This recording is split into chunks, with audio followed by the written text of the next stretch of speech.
Let's talk about your team, Conor, because it's been a challenging season, really, hasn't it, for Wolves? You lost players in terms of players that left and joined other teams, and then you've been hit with injury as well.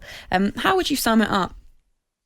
Tough, really tough. It's not been the season we wanted. I'll be honest with you. I think from a player point of view, from a club point of view, it's not been the season we wanted because we wanted to improve, we wanted to get better, but I think if you take everything into consideration and what's happened, we feel like it's been a 2-year season. I think quite a lot of players will feel like that because it's literally just been non-stop. We've gone and we've gone and we've gone. And we obviously we had the Europa League last year and we went quite far in that. So we never had much of a break. So it's been a real tough year. Like I said, it's not been something we wanted from a personal and a club point of view, but it's been something that we can learn from. Listen, we've had games this year where we felt we could have done better. We felt we could have done things differently. And that's something we can learn on for next year. Now, the important thing now is we've got 3 games left, 3 games to try and build a little bit of momentum going into next season and then hopefully improve again then. I think it probably shows you in many ways how far you've actually come as a club, Conor, you know what I mean? Because you've lost, as Woodsy correctly said there, you lost key players, in transfers, and obviously the injury to Raul Jimenez has been a massive, massive blow. But you're sitting here kind of disappointed at a mid-table performance, so that maybe tells you actually how far you've come.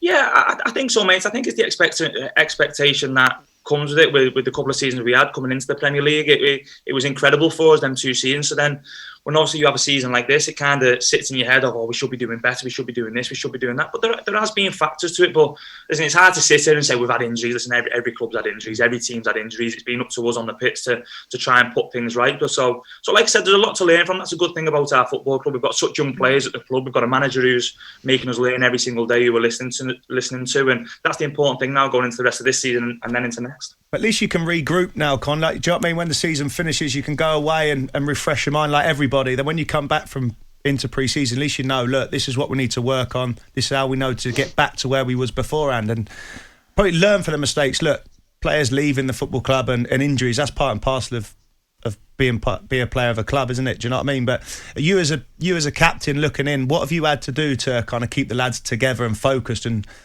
keep performing week in, week out, even though you have been underperforming, like you said?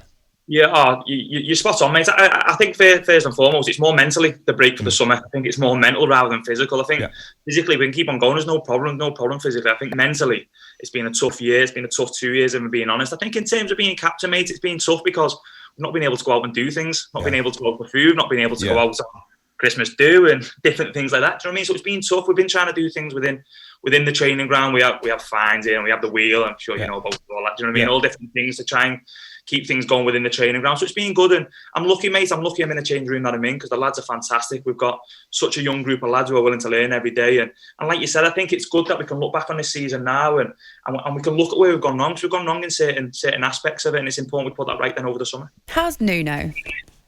I know you like Nuno. He's my favourite.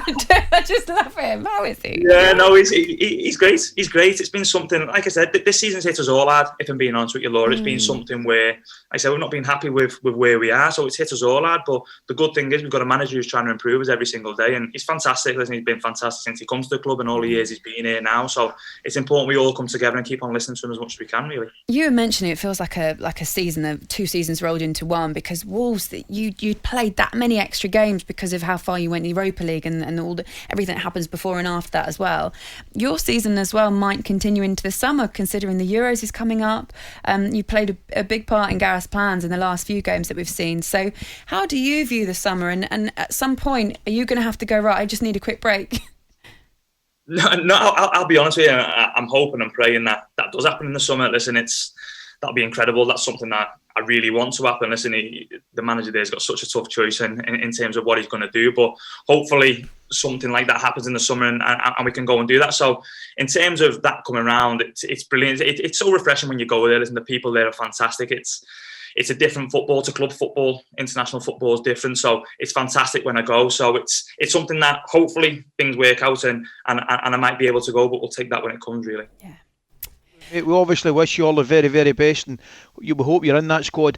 Just on the health of Raul Jimenez, how is he? And I'm guessing, I might be wrong, I'm guessing there's no real point in hoping he's nearing fitness, but there's no real point in maybe throwing him in, maybe waiting to next season. Is that the case? You know what? He's brilliant, mate. He's brilliant. He's a brilliant character to have around us. I think we all agree. We've missed him loads. We've missed him like you wouldn't believe when we lost him against Arsenal. It was such a sickening injury that we've got that he got, and at the time it was horrible. Honestly, it was tough to take at the time. But to see him back now, he's training with the boys. He's not doing everything up to now in terms of obviously heading the ball and different things, but from what I'm reading, from what I'm listening to, he's got a thing on the 18th where he's seeing the surgeon. But listen, it's up to medical staff what he does this season. But all we want is him backfiring and as healthy as possible, if I'm being honest with you. So if that's this season, no problem. But if it's next season, we take it and move on because we just want him healthy, if I'm being honest with you. Right, Conor, good luck for the end of the season, but also good luck for the Euros. I think everyone's keeping their fingers crossed that you're involved. We're sure you will be as well. So fingers crossed. Lovely to speak to you as always. Good luck, pal. Thank you very much. Thank you for having me. Have a nice morning.